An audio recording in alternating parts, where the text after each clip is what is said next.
चलिए देखिए dear student, आज हम लोग क्लास 12 केमिस्ट्री का डी स्टूडेंट क्वेश्चन बैंक देखने वाले हैं 2009 से लेकर के 2023 तक। तो वीडियो में दोस्तों लास्ट तक बन रही है। जितना भी क्वेश्चन अगर आप लोग को 2009 से 23 तक बनता है, अगर आप लोग याद कर लेते हैं तो आपको 70 में 70 गारंटी है। डी स्टूडेंट 35 नंबर का आपको ऑब्जेक्टिव का जवाब देना होता है। लास्ट तक बने रही है। क्वेश्चन बैंक यानी कि प्रीवियस ईयर के क्वेश्चन लगभग 13-14 साल का देखने वाला है। तो लास्ट तक देखिए डी स्टूडेंट, क्योंकि प्रीवियस ईयर इसी को कहा जाता है, क्वेश्चन बैंक इसी को कहा जाता है। तो लास्ट तक देखिए, पूरा क्वेश्चन का आंसर सही सही बतलाऊंगा। डी स्टूडेंट क्वेश्चन बैंक में गलत रहता है, इसीलिए लेकर आए हुए वीडियो। तो देखिए डी स्टूडेंट, पहले 2009 से स्टार्ट करेंगे, 2023 तक धीरे धीरे जाएंगे। तो सभी विद्यार्थी लास्ट तक बने रहेंगे। और साथ में चैनल पर जो विद्यार्थी पहली बार जुड़े हैं वो चैनल को जरूर सब्सक्राइब कर लेंगे, ठीक ना डियर स्टूडेंट। तो चलिए वीडियो को प्रस्थान करते हैं। चलिए देखिए डियर स्टूडेंट, 2009 में पहला क्वेश्चन क्या पूछा था। तो देखिए पहले तो आप लोग को पता होना चाहिए 2009 में 10 ऑब्जेक्टिव पूछा था, 10 का आंसर देना जरूरी था। तो देखिए 2009 का पहला क्वेश्चन था डियर स्टूडेंट, कि निम्नलिखित में से किसका हिमांक का अवनमन है दोस्तों वो अधिकतम होता है। देखिए किसका हिमांक का जो अवनमन है दोस्तों वो अधिकतम होता है। चलो हिमांक का जो अवनमन दोस्तों सबसे ज्यादा होता है वो K2SO4 का होता है, ठीक ना डियर स्टूडेंट। पोटेशियम सल्फेट का जो होता है हिमांक का अवनमन सबसे अधिक होता है, इसीलिए याद रखिएगा फर्स्ट का ये नंबर ऑप्शन हो जाएगा, जो कि 2009 का ये फर्स्ट क्वेश्चन था। चलिए सेकंड नंबर क्वेश्चन देखिए, कहा जा रहा है कि प्रथम कोटि के अभिक्रिया के लिए वेग स्थिरांक की इकाई क्या होता है। तो देखिए प्रथम कोटि की अभिक्रिया के लिए जो वेग स्थिरांक का मात्रक जो होता है दोस्तों वो आपका समय इनवर्स होता है, क्योंकि प्रथम कोटि पूछा डियर स्टूडेंट, प्रथम कोटि का जो इकाई होता है, जो मात्रक होता है वो समय इनवर्स होता है। तो ये बात को आपको याद रखना है डी स्टूडेंट, प्रथम कोटि की अभिक्रिया का समय इनवर्स मात्रक होता है। चलिए देखो यहाँ से कहा जा रहा है दोस्तों 3 नंबर में कि H3PO4 है कैसा अम्ल है। तो देखो H3PO4 है दोस्तों वो कैसा अम्ल है आपको बतलाना है। देखो H3PO3 पूछा है, इसलिए द्विभाषिक अम्ल हो जाएगा। क्या हो जाएगा डियर स्टूडेंट, यानी कि H3PO3 जो होता है ये आपका द्विभाषिक अम्ल होता है, इसीलिए बी नंबर आपका राइट आंसर हो जाएगा। H3PO4 जो होता है दोस्तों आपका द्विभाषिक अम्ल होता है। अगर आपसे पूछेगा H2SO4 तो ये आपका दोस्तों सल्फ्यूरिक अम्ल होता है, जो कि द्विभाषिक होता है। लेकिन आपसे पूछा H3PO4 तो याद रखेगा ये भी आपका द्विभाषिक ही होता है। चलिए नेक्स्ट क्वेश्चन देखिए साथियों, नेक्स्ट क्वेश्चन यहाँ से 4 नंबर देखिए, कहा जा रहा है निम्नलिखित में से कौन सा आयन दोस्तों संक्रमण धातु का अनुचुंबकीय होता है। कौन सा आयन संक्रमण धातु का दोस्तों अनुचुंबकीय होता है। Which of the following the transition metals ion is paramagnetic. तो देखो जिंक जो होता है डियर स्टूडेंट, जिंक का, चलिए बहुत अच्छा। चलिए जिंक जो होता है दोस्तों ये क्या होता है, पैरामैग्नेटिक होता है, यानी कि अनुचुंबकीय होता है। ये भी क्वेश्चन काफी कमाल का है। तो जितना भी क्वेश्चन करवाऊंगा सभी को आपको याद कर लेना। अगर इतना आप लोग कर लेते हो तो 35 में 35 आपका फिक्स हो गया, समझिए। चलिए यहाँ से नेक्स्ट क्वेश्चन देखिए, देखो अयस्क में उपासित अशुद्धि को क्या कहते हैं। यानी कि अयस्क में जो उपासित अशुद्धि होता है उस अशुद्धि को हम लोग क्या कहते हैं। यानी कि अयस्क में जो उपासित अशुद्धि होता है डिएशन उसी को हम लोग गैंग कहते हैं। क्या कहते हैं, गैंग। यानी कि गैंग जो होता है दोस्तों अयस्क में उपासित अशुद्धि होता है। क्या होता है, अयस्क जो होता है दोस्तों उसमें उपासित अशुद्धि होता है। कौन, तो गैंग होता है। तो याद रखेगा साथियों बी नंबर आपका राइट आंसर हो जाएगा। काफी कमाल का क्वेश्चन और एग्जाम में पूछा जाता है, तो याद रखिएगा।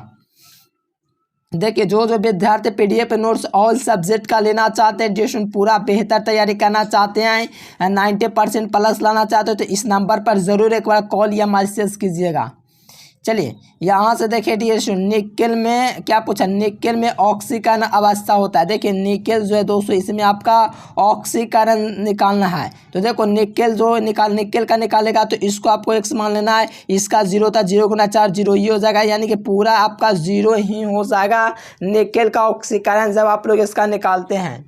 चलिए एकदम बेहतरीन बेहतरीन क्वेश्चन है डियर स्टूडेंट, ये सब क्वेश्चन को आपको बिल्कुल याद कर लेना है, बी नंबर हो जाएगा। चलिए नेक्स्ट क्वेश्चन देखो, कौन सी दवा बुखार को कम करते हैं। देखिए जो बुखार को कम करने वाली जो दवा होती है दोस्तों वो कौन होती है जो बुखार को कम करे। चलिए देखिए, बुखार को जो काम करने वाला जो दवा होता है दोस्तों वो एंटीपायरेटिक होता है। कहा जाए which of the following medicine reduce fever, यानी कि बुखार को कम करे, ठीक ना टेंशन, वो आपका एंटीपायरेटिक दवा होता है। एंटीपायरेटिक मतलब ऑप्शन नंबर सी हो जाएगा। इसी प्रकार से सभी के सभी विद्यार्थी आंसर देंगे। काफ़ी कमाल का क्वेश्चन बैंक में पूछा हुआ था, ये सब आपको याद कर लेंगे तो एक भी प्रश्न नहीं छूटेगा। चलिए यहाँ से कहा जा रहा है कि मिथाइल अमीन को बनाया जा सकता है। देखिए मिथाइल अमीन है, इसको बनाया जा सकता है। चलिए बोर्ड रिएक्शन की हॉफमेस ब्रोमाइड की फिडल काफ्ट की कोलबे अभिक्रिया, तो याद रखना डियर, हॉफमेस ब्रोमाइड अभिक्रिया के द्वारा मिथाइल अमीन को बनाया जा सकता है। क्या डियर स्टूडेंट, मिथाइल अमीन को बनाया जा सकता है डियर स्टूडेंट। तो ये बात को आप लोग को याद रखना, मिथाइल अमीन जो होगा NH2, ये दोस्तों जो होगा आपका हॉफमेस ब्रोमाइड अभिक्रिया से बनाया जाएगा, तो इसको आपको याद रखना है। नेक्स्ट क्वेश्चन देखिए एल्किल हाइलाइट को अल्कोहल में बदला जाता है, यानी कि एल्किल हाइलाइट जो होता है उसको अल्कोहल में बदला जाता है किस अभिक्रिया के द्वारा, लगाइए।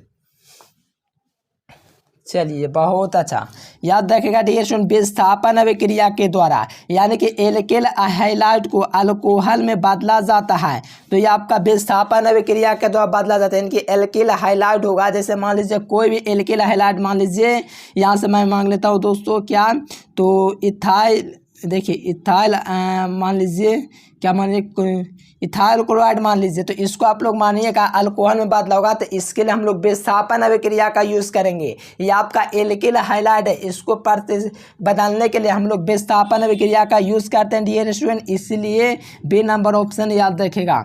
चलिए नेक्स्ट क्वेश्चन देखें यहाँ से।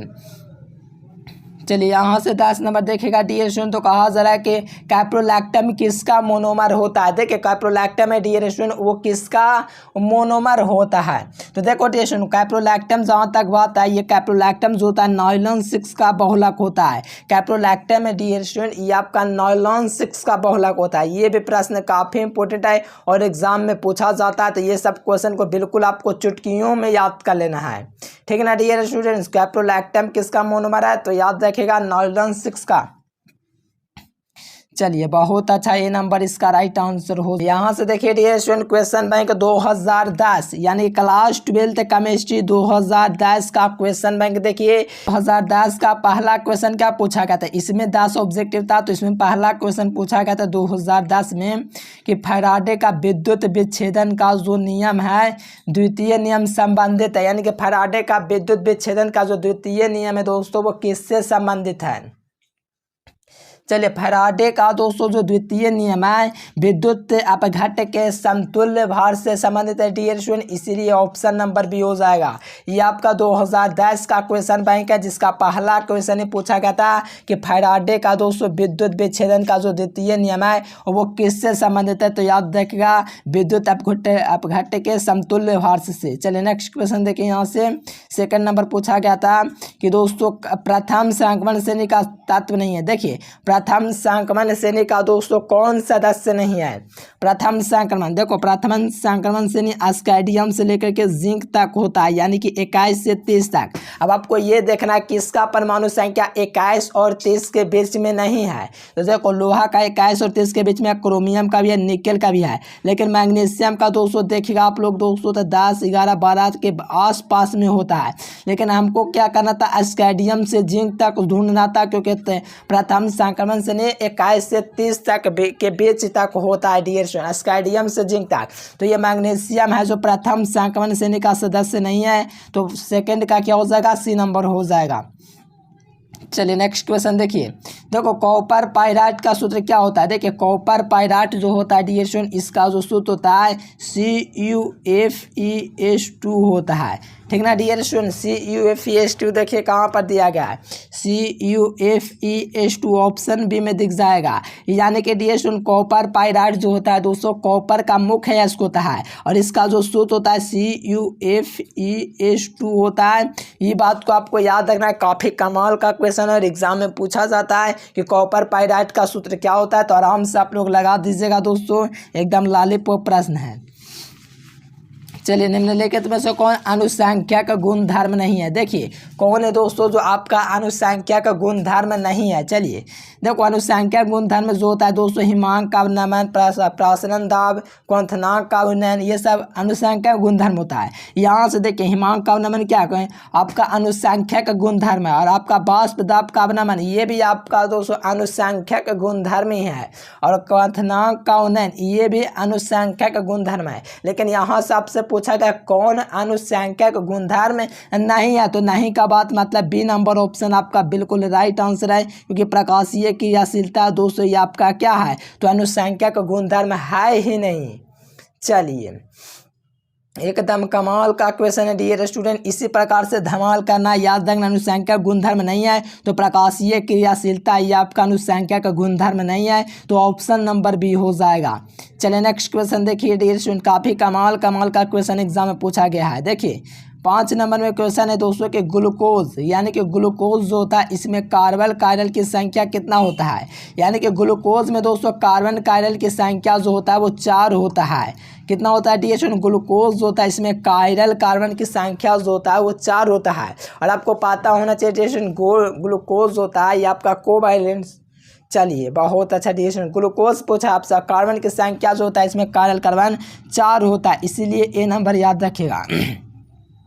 देखिए यहाँ से देखिएगा डियर स्टूडेंट CH3 यानी कि डियर स्टूडेंट एंटीसेप्टिक क्रिया का कहानी क्या है, यानी कि इसमें है दोस्तों CH3 में इसमें एंटीसेप्टिक क्रिया, इसी को हम लोग आइडोफॉर्म कहते हैं। यानी कि आइडोफॉर्मे का ये सूत्र है, क्या डियर स्टूडेंट आइडोफॉर्म का सूत्र है। तो आपको कहा जा रहा है कि आइडोफॉर्म एंटीसेप्टिक क्रिया का जो मुख्य कारण है वो क्या है, एंटीसेप्टिक क्रिया का कारण पूछा जा रहा है दोस्तों किसमें, तो आप लोगों को पूछा जा रहा है डियर स्टूडेंट आइडोफॉर्म में।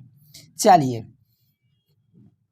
सभी विद्यार्थी आंसर तो लगा रहे हैं। चलिए आयोडीन मुक्त होकर निकालना, बिल्कुल देखो I2 भी पूछेगा तो कोई दिक्कत नहीं, क्या कि I2 का मतलब ही आयोडीन हुआ, आयोडीन मुक्त होकर ही निकलता है दोस्तों आइडोफॉर्म में। तो याद रखिएगा ये सब प्रश्न काफ़ी इंपॉर्टेंट है, VVI क्वेश्चन है, तो ऑप्शन नंबर बी हो जाएगा। चलिए एकदम बेहतरीन क्वेश्चन है, ये सब बिल्कुल आपको याद कर लेना है। देखो कहा जा रहा है दोस्तों कि ग्लिसरॉल है। देखिए ग्लिसरॉल है दोस्तों वो क्या है, यहाँ से लगाएंगे ग्लिसरॉल है वो क्या है, तो देखो ग्लिसरॉल जो होता है दोस्तों ट्राईहाइड्रिक अल्कोहल होता है। अगर आपसे पूछेगा डियर स्टूडेंट ग्लिसरॉल ना छोड़ के आपसे पूछेगा क्लोरोफॉर्म, तो वो ट्राई हाइड्रोजन भी उत्पन्न होता है क्लोरोफॉर्म। लेकिन यहाँ से आपसे पूछा ग्लिसरॉल, तो ग्लिसरॉल जो होता है डियर स्टूडेंट ट्राईहाइड्रिक अल्कोहल होता है। क्या होता है, ट्राईहाइड्रिक अल्कोहल होता है, इसीलिए इसका ऑप्शन नंबर डी हो जाएगा। ग्लिसरॉल जो होता है ट्राईहाइड्रिक अल्कोहल है। बिल्कुल कमाल का क्वेश्चन है, बिल्कुल एक एक क्वेश्चन को आपको याद ही कर लेना है। चलिए यहाँ पर देखिए चक्रीय मीठा फॉस्फोरिक अम्ल में POP बॉन्ड की संख्या क्या होती है। चलिए लगाइए इसका आंसर, चक्रीय मीठा फॉस्फोरिक अम्ल में जो POP बॉन्ड होता है दोस्तों उसकी संख्या क्या होता है। चलिए बहुत ही कमाल का क्वेश्चन है डियर स्टूडेंट, सभी विद्यार्थी लगाए। देखो चक्रीय जो मेटाफॉस्फोरिक जो अम्ल होता है दोस्तों उसमें POP बॉन्ड की संख्या 3 होता है।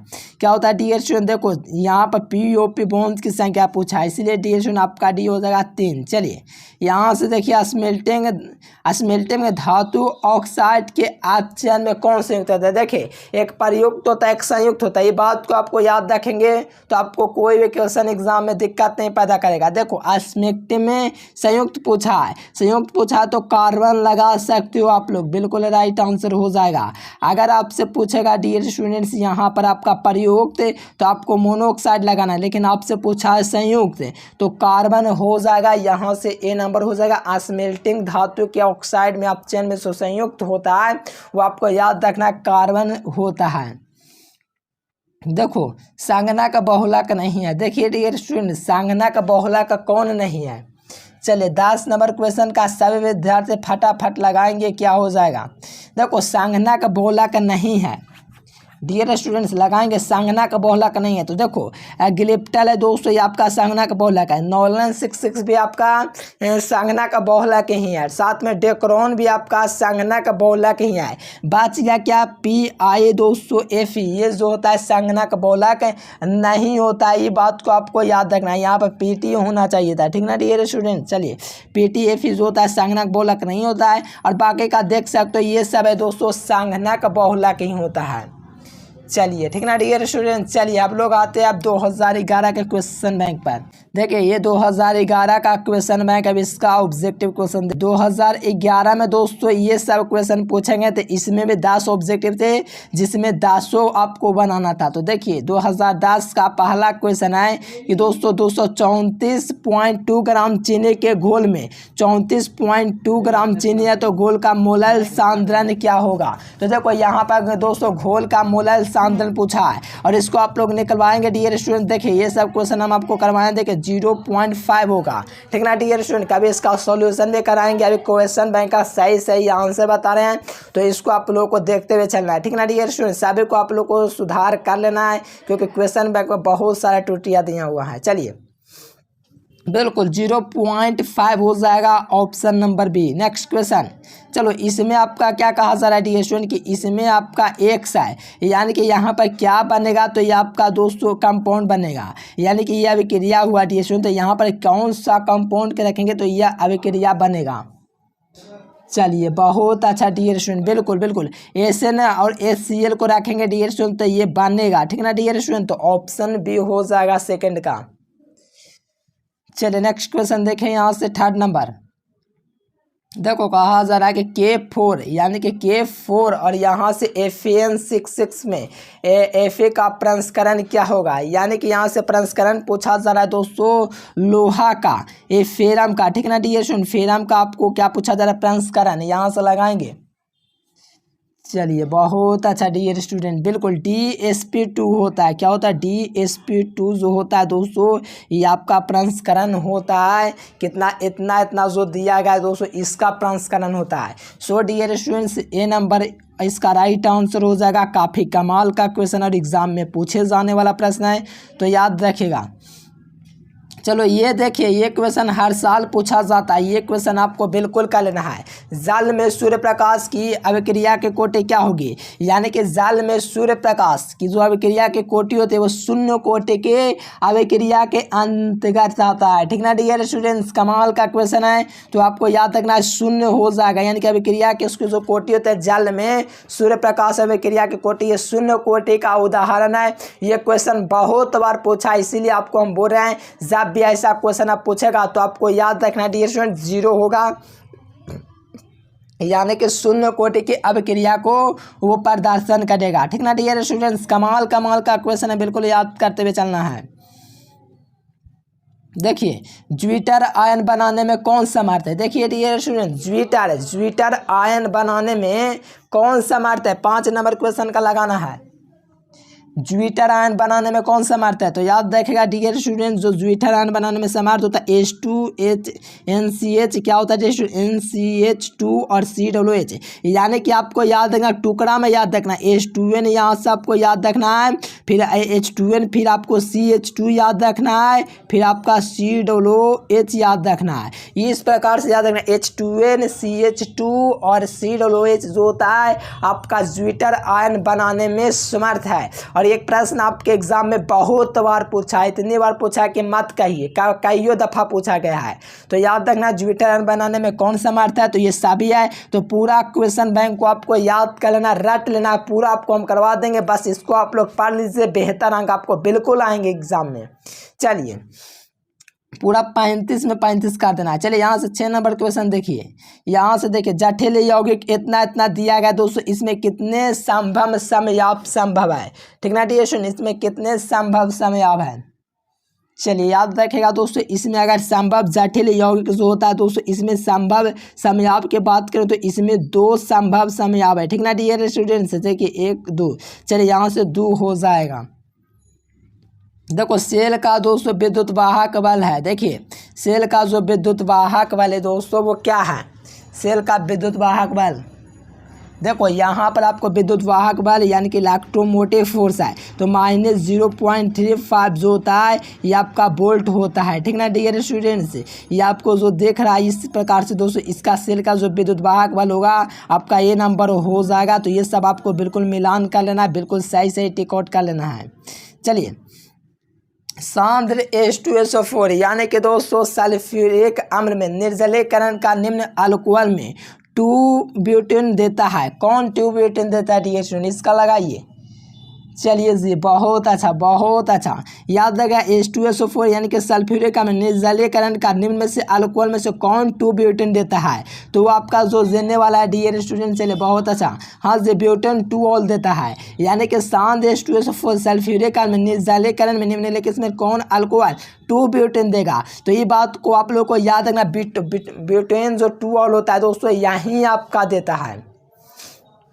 चलिए नेक्स्ट क्वेश्चन देखिए डियर स्टूडेंट्स, यहाँ से कहा जा रहा है कि कौन द्वितीयक सेल है। देखिए द्वितीयक सेल कौन है डियर स्टूडेंट्स, द्वितीयक सेल। चलिए हाँ जी बहुत अच्छा, लेड स्टोरेज बैटरी जो होता है ये आपका द्वितीयक सेल होता है। क्या होता है, लेड स्टोरेज बैटरी जो होता है डियर स्टूडेंट ये आपका क्या होता है, द्वितीयक सेल होता है। तो द्वितीयक सेल बी नंबर हो जाएगा। द्वितीयक सेल जो होता है लेड स्टोरेज बैटरी होता है। क्या होता है, लेड स्टोरेज बैटरी, तो ऑप्शन नंबर बी हो जाएगा। ठीक ना डियर स्टूडेंट, द्वितीयक सेल है तो लेड स्टोरेज बैटरी है, ऑप्शन नंबर बी। चलिए नेक्स्ट क्वेश्चन देखिए, बायोडिग्रेडेबल बहुलक होता है। देखिए बायोडिग्रेडेबल जो बहुलक होता है दोस्तों वो कौन होता है, तो देखिए सेल्यूलोज होता है। ठीक ना डियर स्टूडेंट्स, सेल्यूलोज होता है बायोडिग्रेडेबल बहुलक होता है। कौन होता है डियर स्टूडेंट, सेल्यूलोज होता है वो आपका बायोडिग्रेडेबल बहुलक होता है। चलिए एकदम कमाल लाजवाब धमाल क्वेश्चन था डियर स्टूडेंट। चलिए अब नेक्स्ट ईयर का देखिए 10 क्वेश्चन 2011 में भी थे।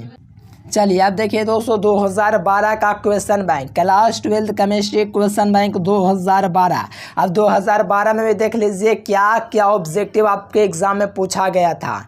ठीक ना डियर स्टूडेंट, तो चलिए यहाँ से देखिए फटाक सभी विद्यार्थी। चलिए यहाँ से देखिए क्वेश्चन बैंक 2012 यानी कि क्वेश्चन बैंक 2012 में भी आपका 10 ऑब्जेक्टिव पूछा गया था और 10 क्वेश्चन का आपका एक नंबर यानी कि प्रत्येक क्वेश्चन का उत्तर देना था। तो देखिए 2012 के क्वेश्चन बैंक में पहला क्वेश्चन क्या आया है, तो आपके समक्ष दिख पा रहा होगा कि सोडियम ऑक्साइड यानी कि dear student sodium oxide Na2O यानी कि सोडियम ऑक्साइड में सोडियम के कोऑर्डिनेशन यानी कि कोऑर्डिनेशन नंबर आपका सोडियम ऑक्साइड में पूछा जा रहा है। तो यहाँ से लगाएंगे सही विद्यार्थी।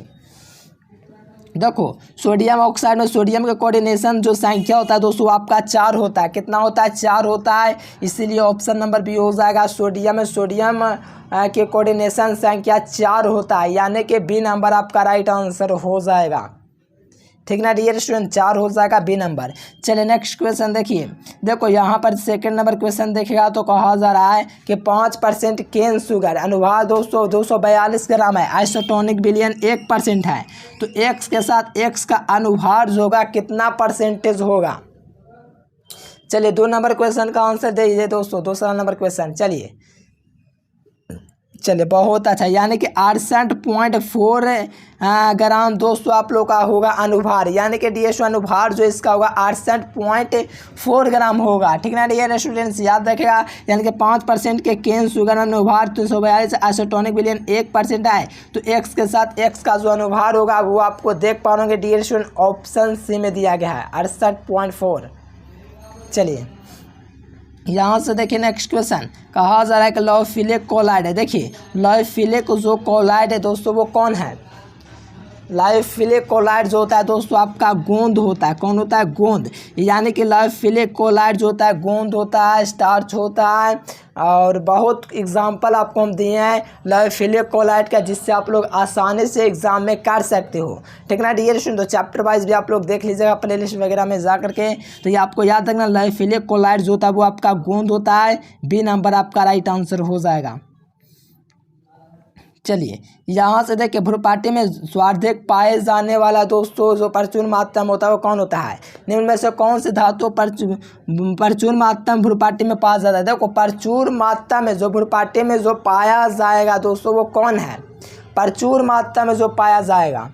चलिए जी, बहुत ही अच्छा, हाँ बहुत अच्छा, ऑप्शन सी सही विद्यार्थी लगाएं। देखो यहाँ पर आपको मात्रा में धातु पूछा है कि तत्व, ये बात को आपको याद रखना है। धातु पूछेगा तो हम लोग सिलिकॉन लगा देंगे, धातु पूछेगा तो अल्युमिनियम, तो पूछा है धातु तो हम लोग लगा देंगे अल्युमिनियम। ये बात को आपको कोई नहीं बताएगा, लेकिन हम आपको बतला दें कन्फर्म में। धातु पूछेगा तभी सिलिकॉन लगाना है, लेकिन धातु पूछेगा तो आपको अल्युमिनियम ही लगाना है। क्या लगाना है डियर स्टूडेंट्स? अल्युमिनियम। धातु पूछा इसलिए अल्युमिनियम लगाइए, बी नंबर हो जाएगा। चलिए यहाँ पर सबसे शक्तिशाली ऑक्सीकार पदार्थ क्या होता है? तो देखिए सबसे शक्तिशाली ऑक्सीक पदार्थ जो होता है दोस्तों वो आपका फ्लोरीन होता है। क्या होता है डियर स्टूडेंट्स? फ्लोरीन। तो फ्लोरीन देखिए सबसे शक्तिशाली ऑक्सीकारक पदार्थ होता है। तो फ्लोरीन आपको देख पा रहा होगा डियर स्टूडेंट्स कौन सा ऑप्शन में?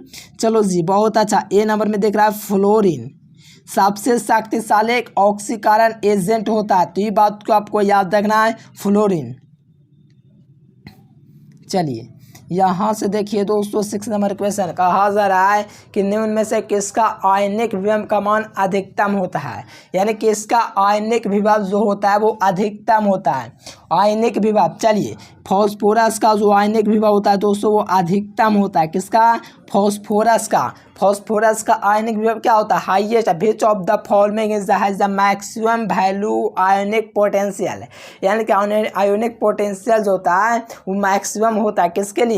तो याद रखना फॉस्फोरस के लिए। फॉस्फोरस के लिए, तो ये बात आपको याद रखना फॉस्फोरस के लिए होता है दोस्तों, ऑप्शन नंबर बी।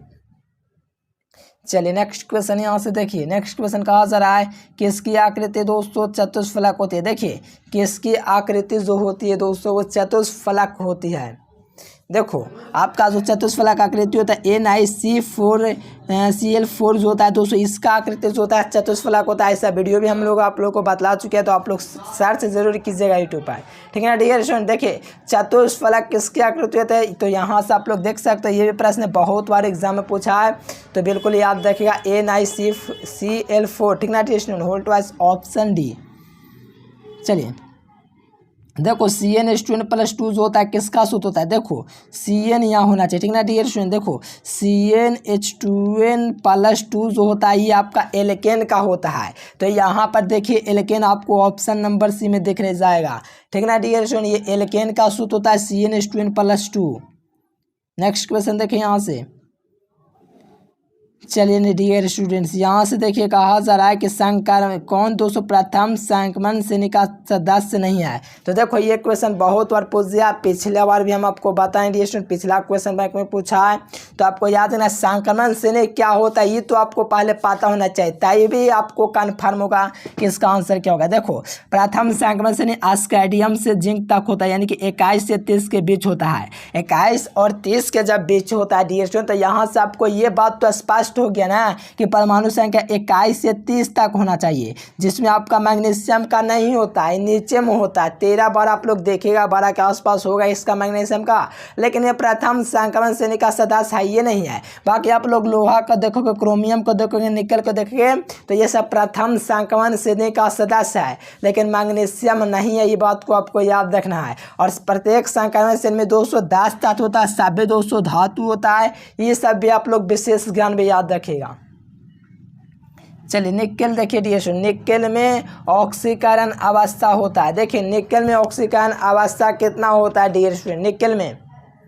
चलिए जी निकेल का बताना ऑक्सीकरण। देखो निकेल का ही पहले भी हम आपको बताएं 0 ही आ जाएगा, इसका आप लोग सॉल्यूशन कीजिएगा। तो देखिए ये सब करवाते हैं दोस्तों। निकेल का यहाँ पर इसका आपका 0 होता है, तो 0 गुना 4 कीजिएगा तो 0 यानी कि आपका के यानी कि जो एक्स का वैल्यू है निकेल का वैल्यू वो आपका 0 प्राप्त होगा, इसीलिए बी नंबर आराम से लगा दीजिए, ठीक ना डियर स्टूडेंट। चलिए अब देखिए 2013 का क्वेश्चन बैंक, 2013 का क्वेश्चन बैंक में आपका पहला क्वेश्चन देखिए क्या पूछा गया है। पहले तो आपको इंट्रोडक्शन दे दिया गया है कि 1 से लेकर के 10 तक प्रश्नों का 10 प्रश्न का उत्तर देना है। ये 2021 का रूल था, वहाँ पर प्रत्येक प्रश्न का उत्तर देना होता था और 10 ऑब्जेक्टिव ओनली फॉर पूछा जाता था। तो देखिए 2010 का फर्स्ट क्वेश्चन आया कि निम्नलिखित में से कौन सा दोस्तों ठोस पदार्थ है। देखो निम्नलिखित में से कौन है क्रिस्टल ठोस है। देखो क्रिस्टल कौन है ये आपसे पूछा जा रहा है। क्रिस्टल के बाद क्या, यहाँ से सही विद्यार्थी फटाफट लगाएंगे। देखो क्रिस्टल जो होता है दोस्तों वो आपका कांच होता है। कौन होता है, कांच जो होता है ये आपका क्रिस्टल होता है। रबर भी दोस्तों क्रिस्टल ही है, रबर और प्लास्टिक भी आपका क्रिस्टल ही है। यानी कि ये सब क्या क्रिस्टल, बाकी हीरा ग्रेफाइट ये सब क्या क्रिस्टल है। लेकिन क्रिस्टल आपसे पूछा इसलिए याद रखना है, कांच हो जाएगा वो आपका क्रिस्टल हो जाएगा। चलिए नेक्स्ट क्वेश्चन यहाँ से देखिए डियर स्टूडेंट्स।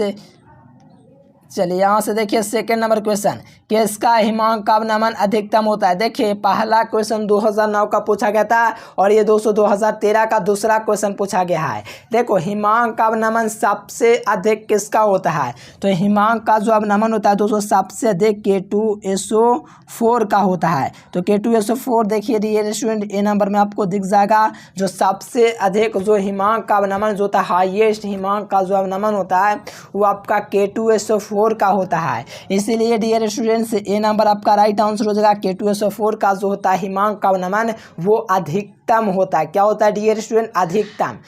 चलिए हाँ जी एकदम भौकाल क्वेश्चन है तो याद रखिएगा K2SO4। चलिए यहाँ से देखिए दोस्तों 3 नंबर क्वेश्चन, किसी बिलियन के 200 ml में 2 ग्राम दोस्तों सोडियम हाइड्रोक्साइड है तो बिलियन की मोलारिता क्या होगी। डियर स्टूडेंट बिलियन की मोलारिता आपका क्या होगा ये आपको बताना है। चलिए डियर स्टूडेंट बिल्कुल 0.25 हो जाएगा यहाँ से, बहुत अच्छा। यानी कि किसी बिलियन के एक क्या दोस्तों 200 ml में 2 ग्राम सोडियम हाइड्रोक्साइड गुलाओ तो बिलियन की मोलारिता 0.25 होता है।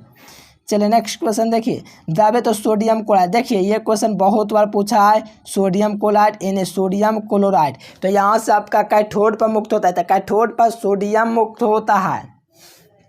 यानी कि द्रवित दोस्तों सोडियम क्लोराइड में वैद्युत अपघट्ट पर मुक्त होता है। तो वैद्युत अपघट्ट पर जो मुक्त होता है दोस्तों वो आपका सोडियम मुक्त होता है। क्या होता है दोस्तों, सोडियम मुक्त होता है। तो ये भी बात को आपको याद रखना है, ये प्रश्न आपके सभी एग्जाम में पूछा जाता है। आराम से एकदम क्लियर कर लीजिए, कोई टेंशन नहीं है, ये सब आपको याद रखना है। चलिए नेक्स्ट क्वेश्चन देखिए यहाँ से 5 नंबर, कहा जा रहा है कि 96,500 कूलम में दोस्तों कॉपर सल्फेट के विलयन से मुक्त करेगा। तो देखिए कितना ग्राम दोस्तों कॉपर यानी कि तांबा को रिलीज करेगा, मुक्त करेगा, बताइए। बहुत अच्छा। देखिए यहाँ से 96,500 कूलम दोस्तों कॉपर सल्फेट के विलयन से 31.76 ग्राम तांबा मुक्त करेगा। क्या कर मुक्त करेगा डिएशन, 31.76 ग्राम तांबा मुक्त करेगा। चलिए 96,500 कूलम से डियर स्टूडेंट याद रखेगा, ये सब बहुत ही भौकाल क्वेश्चन है, बिल्कुल एग्जाम में पूछा जाएगा। एकदम याद कर लेना आराम से, एकदम किसी कोने में बैठ जाइए, एक बार पूरा बार वीडियो को देख लीजिए, ठीक ना डियर स्टूडेंट। आने वाले समय 2-3 बार और देख लीजिए, एकदम कंठास याद हो जाएगा। देखिए किसी बेलियन, देखिए कहा जा रहा है किसी अभिक्रिया का वेग निम्नांकित प्रकार से व्यक्त होता है। देखिए यहाँ पर K2 दिया गया, V1 दिया गया है, तो इस अभिक्रिया के दोस्तों क्या होगा। देखो यहाँ पर आप लोग घात देखोगे तो कोटि आपको देखना है, तो इसका घात 2 है, इसका कुछ 20 B का नहीं है तो इसका 1 है, तो टोटल को जोड़ोगे तो 3 हो जाएगा। यानी कि अभिक्रिया के कोटि आपका 3 हो जाएगा। क्या हो जाएगा डियर स्टूडेंट, 3। क्योंकि आपको पता है कि अभिक्रिया के कोटि में जो होता है घातों का योग होता है, तो घातों का योग 2 + 1 कीजिएगा तो 3 ही आएगा। क्या आएगा डियर स्टूडेंट, 3 आएगा। यानी कि इसका घात 2 है, इसका घात 1 है, तो 2 और 1 मिल करके 3 हो जाएगा। जो विद्यार्थी ऑप्शन नंबर बी लगा रहे हैं उनका बिल्कुल इसी प्रकार से आंसर आना चाहिए, क्योंकि बहुत अच्छे फॉर्म में आप लोग चल रहे हो। चलिए देखिए कहा जा रहा है कि निम्नलिखित 7 नंबर क्वेश्चन, निम्नलिखित में से कौन सी धातु प्रकृति में मुक्त अवस्था में पाई जाती है। देखिए कौन सी धातु है दोस्तों प्रकृति में मुक्त अवस्था में पाई जाती है। तो देखो सोना जो होता है दोस्तों प्रकृति में मुक्त अवस्था में पाया जाता है। कौन सा डियर स्टूडेंट, सोना धातु। यानी कि सोना जो होता है दोस्तों प्रकृति में मुक्त अवस्था में पाया जाता है। तो इसको आपको याद रखना, मुक्त अवस्था में जो पाया जाने वाला जो होता है धातु सोना होता है। देखो कौन है दोस्तों हाइड्रोजन बंधन नहीं बनाता है। देखो हाइड्रोजन बंधन कौन है जो नहीं बनाता है, ये आपसे पूछा है कि कौन है जो हाइड्रोजन बंधन नहीं बनाएगा। तो इसके लिए आपको एक ट्रिक याद रखना, FON याद रखना। F से आपको याद रखना ये सब ढूंढना है। देखो इसमें N है तो ये हाइड्रोजन बंधन बनाएगा, इसमें O है तो ये भी हाइड्रोजन बंधन बनाएगा, और आपका दोस्तों F इसमें है तो ये भी हाइड्रोजन बंधन बनाएगा। लेकिन इसमें आप लोग FON में देखें ये वाला आप लोग का कोई आर्टिकल नहीं मिला। यहाँ पर देखिएगा इसमें कोई भी मेंबर HCl से नहीं मिला। इसका मतलब हुआ दोस्तों HCl आपका हाइड्रोजन बंधन नहीं बनाएगा, यानी कि ऑप्शन नंबर सी हो जाएगा। कौन हाइड्रोजन बंधन नहीं बनाता, तो आपको याद रखना है हाइड्रोक्लोरिक अम्ल, ठीक ना डियर स्टूडेंट। चलिए नेक्स्ट क्वेश्चन देखिए, यहाँ से देखिए हीलियम का मुख्य स्रोत क्या होता है। देखिए हीलियम का जो मुख्य स्रोत होता है दोस्तों वो आपका मोनाजाइट होता है, क्योंकि हीलियम पूछा, हीलियम तो आराम से आप लोग लगा सकते हो। हीलियम का जो मुख्य स्रोत होता है वो मोनाजाइट ही होता है। चलिए बिल्कुल सी नंबर हो जाएगा डियर स्टूडेंट्स, हीलियम का मुख्य स्रोत मोनाजाइट होता है। अगर आपका सूर्य प्रकाश भी दे देगा तो सूर्य प्रकाश भी चलता है, सूर्य भी चलता है डियर स्टूडेंट, तो ये आपका मोनाजाइट का मतलब सूर्य होता है। यानी कि हीलियम का जो मुख्य स्रोत होगा वो सूर्य होगा, यानी कि मोनाजाइट होगा। क्या होगा डियर स्टूडेंट, मोनाजाइट। चलो बहुत अच्छा, ऑप्शन नंबर सी हो जाएगा।